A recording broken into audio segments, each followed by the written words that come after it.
You always got to treat it like it's a real deal. Javier Lofton is a new deputy with the Adams County Sheriff's Department.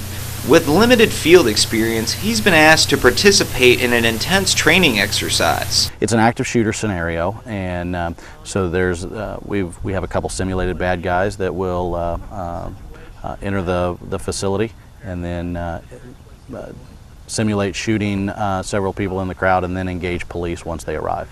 It's a scene Lofton hopes he never witnesses. You come into the scene and you're thinking, I mean, I don't have kids, but you're thinking it's somebody's kids out there, somebody's grandma, somebody's parent.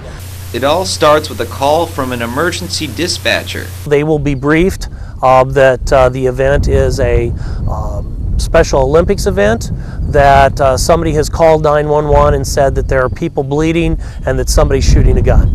Lofton and other law enforcement officers gather outside of Flynn Stadium. Our officers will be responding from the Adams County Sheriff's Department, the Quincy Police Department, and Illinois State Police today.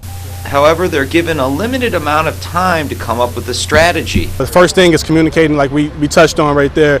I'm trying to see what's going on. I'm trying to locate my other officers and seeing what their positions are and what they're seeing. Once inside, the officers search for the shooters and take them down.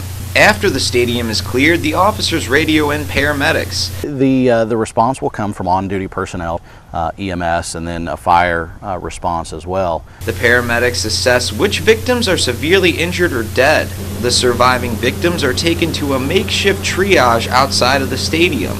With his first active shooter scenario completed, Lofton felt relieved, but he still believes he could use more training before he comes face to face with a real gunman.